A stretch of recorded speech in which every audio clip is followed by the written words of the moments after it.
Good morning mga sitaw katambayan. So ngayon, papakita ko na sa inyo yung account ko dito kay Sitaw. So almost 5 months na po ako dito nasa platform ni Sitaw. So ngayon, papakita ko na po sa inyo yung transaction ko dito kay Sitaw. Yung experience ko dito kay Sitaw. So, start na po tayo, no? Para mabilis. Okay. So dito, punta muna tayo dito sa aking Excel. Dito po, meron po akong database kung kailan po ako nag-start na pasok ng pera kay Sitaw. So, nag-start po ako kay Sitaw is November 17. So, ayan. So, almost 5 months na po akong nasa platform ni Sitaw. So, kung mapapansin nyo dito, yung transaction ko, yung date kung kailan po ako nagpasok ng pera at yung amount kung magkano po yung ipinasok ko kay Sitaw. Okay? So, total deposit ko na po dyan is nasa 898,862.76. So, tingnan natin dito sa aking dashboard. Okay. So, dito mga katambayan, makikita nyo po yung transaction history ko. Po yung naipasok ko. So, dito, parang hindi po siya bangga kasi hindi niya na-capture to. Pero, ayan, hindi niya na-capture to, hindi niya naisama. Pero total po na naipasok ko na dyan is 898,862.76. Dito, kulang siya. Pero, ask ko na lang sa support kung bakit hindi na-capture yung iba dito. Okay? So, ngayon, makikita rin natin dito yung withdraw request history. Ito po mga successful, ano na po ito. Nag-withdraw na po ako dito kay Sitaw. So, dito, ang withdrawal ko po kay Sitaw is nasa 594,348.78. Yan na po yung bumabalik sa akin. So, nasa 66% na po yung bumabalik po sa akin. So, meron na lang akong balance dyan na 304,513.98. So, which is nasa 34% na lang po para ROI na po ako. So, ayan. So, kung i-average po natin yung kita ko, yung income ko dito kay Sitaw is nag-average po ako ng 64,130.94%. Okay? So, hindi na po masama yan. So, ayan. So, punta po tayo dito sa aking dashboard. Okay? So, dito meron po akong freezing money. So, bangga naman po siya. Okay? Dito meron po akong ginawang formula dito eh.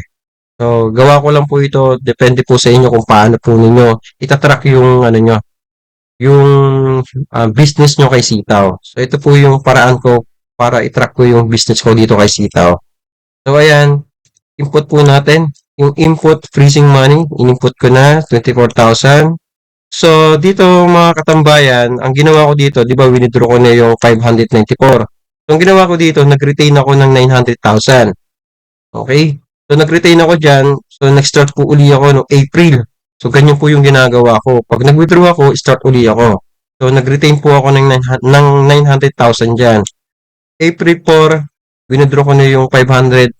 Ayan, total po niyan is 594 na yung na-withdraw ko. So, ang ginawa ko, sabi ko, i-retain ko na to.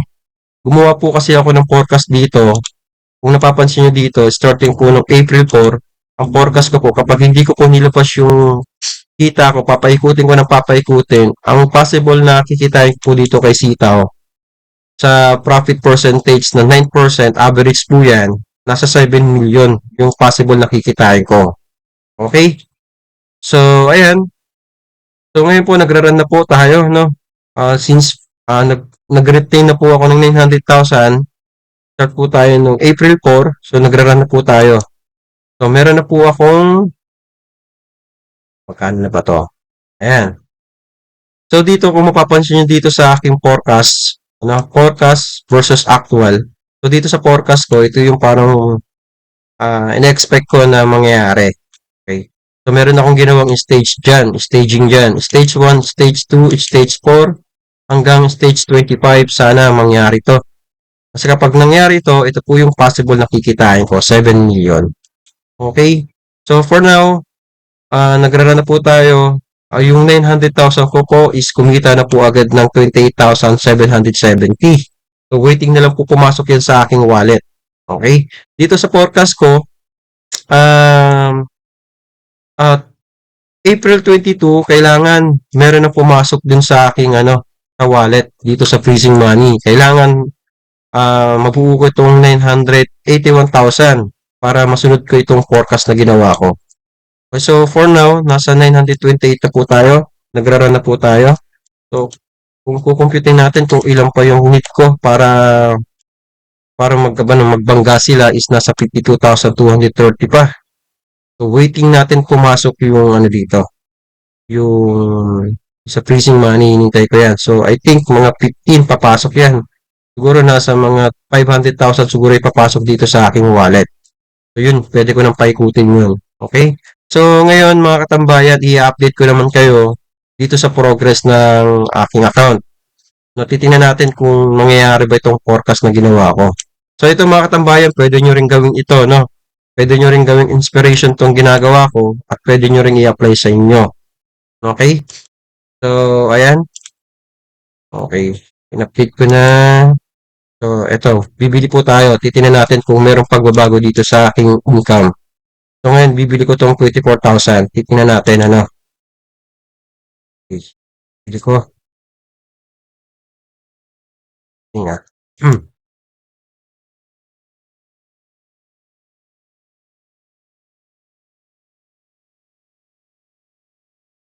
So, magpipik po tayo ng order.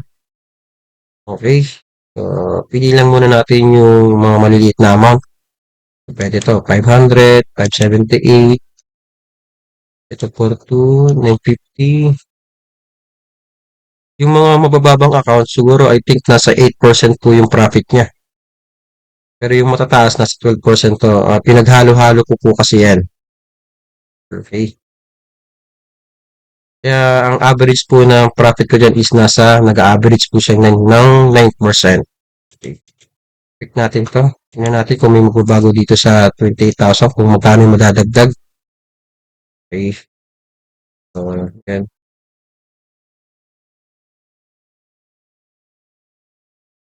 Yan na siguro to. Tingnan natin. Watch peak. 14. 24 yun. Kulang pa. Kulang pa. Dagdagan natin. So, yan. Sobra. Pwede na to. Kulang pa. Todo ko na to. Siguro 6,000. Kulang ko na. Sobra naman.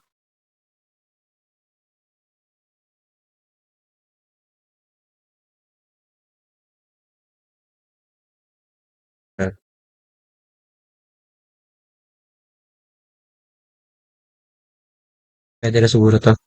Watch. May peak. So, successful. So, tingnan natin dito sa aking wallet.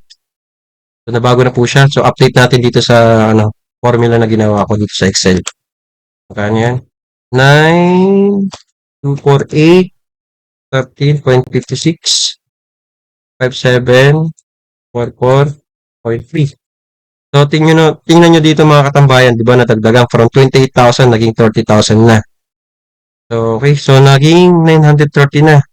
So, konti na lang. 50,000 na lang yung kailangan ko para magbangga po tayo dito sa forecast na ginagawa ko. So, ayun lang mga katambayan. So, sa susunod na video, so ngayon nasa stage 2 na po tayo. So, running stage 2 na. So, next video ko, titingnan natin kung makakarating tayo dito sa stage 3, kung mangyayari ba to.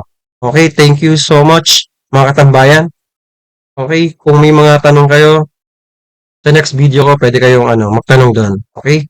Mag-comment kayo, mga suggestion nyo, kung ano yung mga tanong nyo, magsabi kayo doon. Sasagutin natin yan. Okay? So yan, mga katambayan, yan lang. Sana makatulong itong ginagawa ko sa inyo at pwede nyo ring i-apply dun sa ginagawa nyo. Okay? So yan lang, mga katambayan. Thank you. Thank you.